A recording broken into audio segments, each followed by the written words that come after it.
Hello YouTube, this is an alcohol review of Wild Turkey's Longbranch.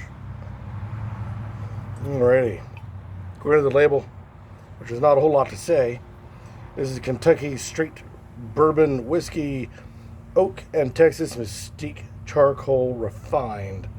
Well, the oak is simple. To be a bourbon period by law, it must be aged in American white oak charred brand new barrels.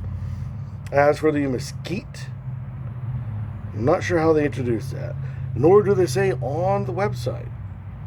But they do say this is 8-year-old, which would explain the higher cost over the regular Wild Turkey. Cork, nice good cork, wooden top with the turkey logo. See that? Please ignore the loud rumblings behind me. I am at the house, and the house is located in a part of the empire where they don't believe in mufflers, especially in the summer. Yes, I'm a cranky old man. And not only is it too loud, please get your ball out of my yard. Love that sound. Alrighty. There we go. It is a light caramel with heavy yellow hues in it. Now, of bourbon brands, Wild Turkey is not exactly one of my favorites. In my mind, I consider it on the cheaper end of American whiskey bourbons, of what is out there. It tears quickly and strong. Lots of tearing. So why do we look? The spinning here sends up a layer of the bourbon inside of the vessel, the glass, and when you stop, what's there starts to run down. The faster it runs down, the less stickiness is in it. That stickiness is from sugars, so the less stickiness, the lighter the mouthfeel. Also means less sweetness. Also means less syrupy. So there's our connections. The residual sugars that are remaining into it gives a sweeter taste, but a thicker mouthfeel. And with that, excuse me, you will have less tearing, which is the little streaks that come down, or legs that come down. The reason why the tearing, because it looks like a tear coming down the cheek. The legs, if you look at a woman's legs, how it's not exactly a straight line, it's on the front or on the back, right? That's where they get legs on the glass. So when we spin it around, in case you want to show off in front of your weird friends, but then you look at it and you see the streaks coming down. The faster they form, how many that is formed, which you don't have to take an actual count. It's, wow, there's a lot versus there's not a whole lot. I will let you know whether or not there's a lot of residual sugars. Residual sugars means it's sweeter, but if it's sweeter, it's thicker on the tongue, it's more syrupy. Not so sweet. Jiminy's. Not so sweet, but lighter on the mouthfeel, more like water. So you actually see what it's going to, it gives you an idea what it's going to taste like by visual. Also, by spinning it around and then sniffing it, because you have a nice layer of the bourbon on the inside of the glass, it helps get more nose to your nose. Also explains the shape of the glass, but that's a different video. There's a lot of burn, bit of bite, get caramel, lemon, orange.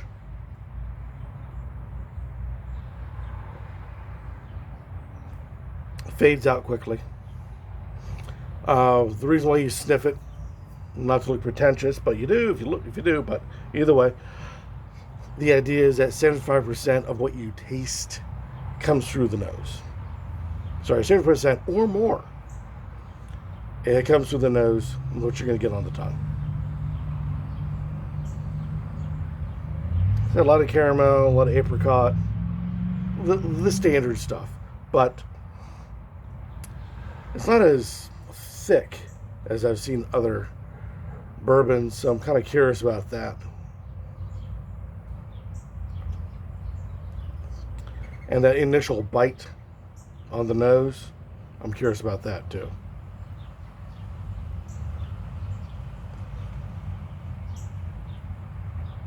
8-year-old should not have much of a bite at all. Most bourbons you try, they're anywhere around 2, maybe 4. So 8's got a good lineage.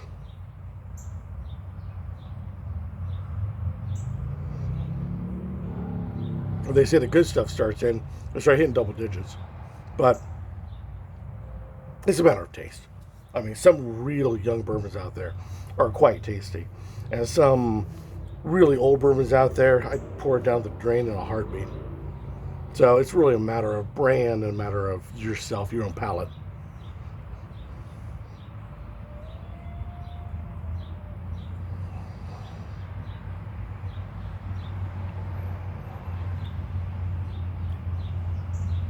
It's got a wannabe bite. It's enough of a bite to grab you by the tongue, but it doesn't seem to know where to go from there. The burn is the same way. It's got a bit of a burn, a bit of a hot spot, but not enough to offend the palate. So you've got that plus going for it. This is what I'm talking about being smooth. This is when there's no bite or no burn. This leans in that direction.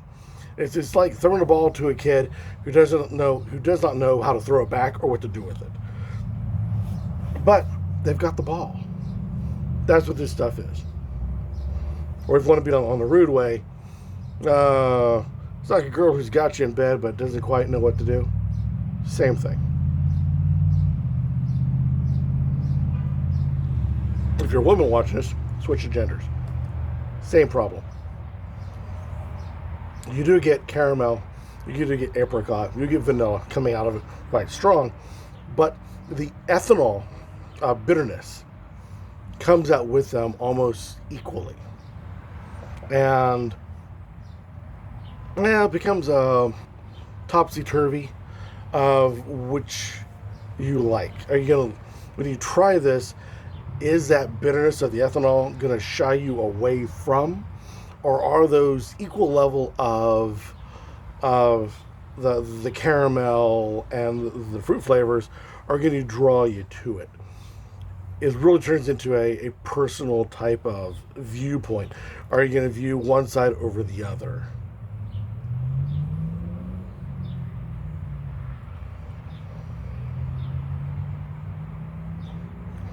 But all in all, the more you sip it, the more the negatives, such as the bite and the burn, really start to fade out. And that is expected because your taste buds are adjusting to it. The thing is that ethanol bitter coming at you at the same level and same degree as the fruity and the caramels and everything else, they come with this, with bourbons. That still stays at the same level. So it really turns into whether or not which you emphasize in your own palate. Is this something, like I said, do you fall with the negatives more so in your mind, or do you lean more with the positives in your mind, whether making this is a good or bad? I'm really finding this to be much more of a trial by the taster. Now, the thing is this, though. Usually there is a bite that won't go away, or a burn that wants to stay. The hang time on this is about medium, so that's nice. Hang time being how long it takes on your palate for it to come and then go away for you to take your next sip. So it's about mediocre.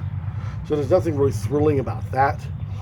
The flavor itself is not overwhelming. It's nice. So really, I would not say this is a cocktail type of bourbon. It is a definite sipping bourbon.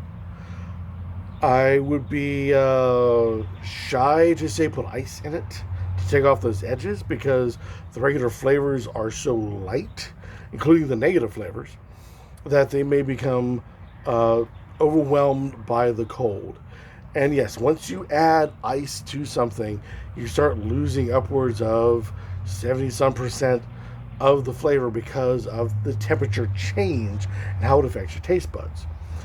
This flavors in this are light enough that cold may take away from the pluses as well as the negatives. So it's hard to say if you want it on ice or not. This is definitely a sipping bourbon. I like to try to say what time of year that this would be prime for. And it is, quite honestly, and I don't mean to sound too negative about this. You take this as a plus or a minus. That it is a nice sipping bourbon for all year round. It's light enough for summer, enough body for winter, and right at that mid level to satisfy for spring and fall. So I just would not use this in a cocktail for fear that the flavors of the cocktail would overwhelm, and I really wouldn't put any ice on it or even serve it cold for fear it'll lose a lot of its subtleties because of the cold. Now, this becomes much more of a, jeez, oh man, no one has a muffler today. Sorry, old. But anyways, so this is definitely, you have to try it to figure out whether you're going to like it or not. And I have the feeling this is one of those ones where you do like it or you don't like it. Just because it's right on the fence. It won't pick a side. It's like the negative flavors right as high as the positive flavors. The burn and the bite go away within several sips, so it leaves you sort of wondering, is this a good one or is this not a good one? And too much ice will take it away. No ice gives you the plus and the minus. Try it. See what you think. This is Longbranch Wild Turkey. Dun, dun, dun. Any comments about the figured product down below be warmly accepted as always. Or better yet, go out, buy it, try it yourself, and put a review on. There we go. Put it on YouTube so the rest of us in the spirits community can have an idea what your thoughts are.